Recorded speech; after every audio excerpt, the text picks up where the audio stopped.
Halo teman-teman. Sebagian besar dari kita tahu tentang Jepang melalui film dewasa, tapi hari ini kami akan membawa Anda berkeliling Jepang. Ada banyak hal menarik tentang Jepang. Kami mulai segera. Terletak seluruhnya di perairan Samudra Pasifik, Jepang adalah negara kepulauan, dengan total 6.852 pulau besar dan kecil. Namun, jika Anda ingin mengingat, pada dasarnya terdiri dari 4 pulau utama, Hokkaido, Honshu, Shikoku, Kyushu.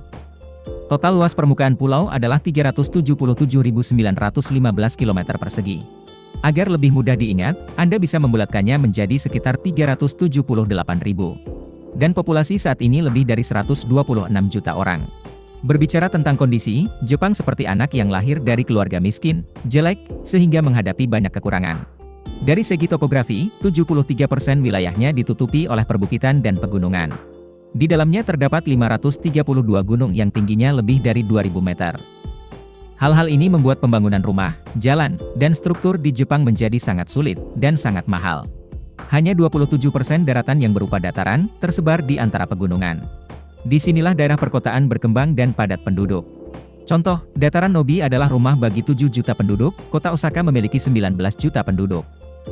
Kanto adalah dataran terbesar di Jepang, terletak di sebelah timur Honshu, di mana potensi pengembangan pertanian paling kuat. Itu sebabnya, ibu kota Tokyo yang terletak di sini, rumah bagi 38 juta orang, adalah kota terpadat di dunia. Selain itu, juga terletak di dekat Teluk Tokyo, sehingga memudahkan perdagangan dan transportasi barang. Mengenai sumber daya alam, meskipun pulau ini dikelilingi oleh laut, tapi Dewa Laut tidak menyukai Jepang. Negara ini memiliki cadangan minyak dan gas, batu bara, dan mineral yang dapat diabaikan. Rig baru saja dipasang, dan tidak ada minyak yang tersisa untuk dieksploitasi. Oleh karena itu, Jepang harus mengandalkan sumber daya dari luar negeri untuk bertahan hidup, melalui perdagangan. Setiap tahun mereka harus mengimpor rata-rata 770.000 ton beras, dan sekitar lebih dari 1 miliar barel minyak mentah. Mengenai kekurangannya, Jepang seperti duduk di atas bom raksasa yang meledak dari waktu ke waktu. Di seluruh wilayah, ada lebih dari 100 gunung berapi aktif.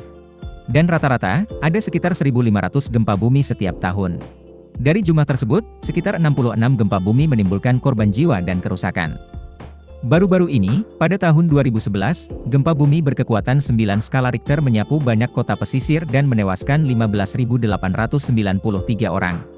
Diperkirakan kerusakan sekitar 411 miliar dolar Amerika.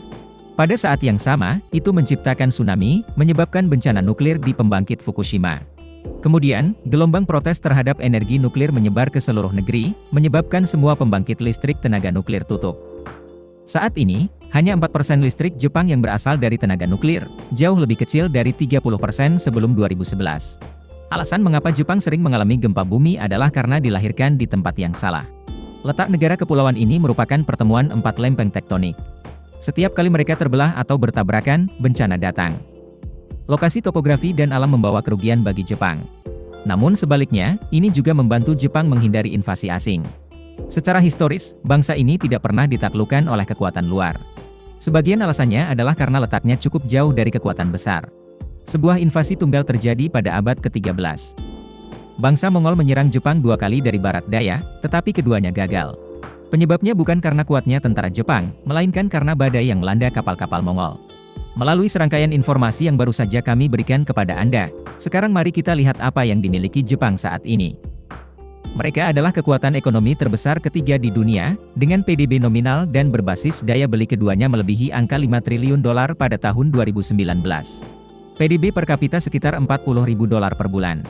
Melalui ini, Anda dapat melihat bahwa biaya mempekerjakan pekerja asing di Jepang sangat murah dibandingkan dengan mempekerjakan pekerja rumah tangga. Mereka adalah salah satu produsen peralatan listrik dan elektronik, mobil, kapal, peralatan mesin, peralatan optik, mesin dan bahan kimia terkemuka di dunia. Dapat dikatakan bahwa Jepang adalah raksasa dalam ekspor produk industri, menyumbang 30% dari PDB negara, kedua setelah Amerika Serikat. Singkatnya, di masa-masa sulit, kecerdasan manusia bisa ditunjukkan. Tanpa sumber daya alam yang tersedia untuk dieksploitasi, mereka memanfaatkan sepenuhnya kekuatan pikiran mereka, mengubah Jepang yang hancur pasca perang menjadi kekuatan besar. Patut dikagumi dan dipelajari dari dunia. Video berakhir di sini. Terima kasih semua untuk menonton dan menyukainya. Jika menurut Anda videonya bermanfaat, beri kami suka dan berlangganan saluran untuk mendukung kami. Sampai jumpa dan sampai jumpa lagi.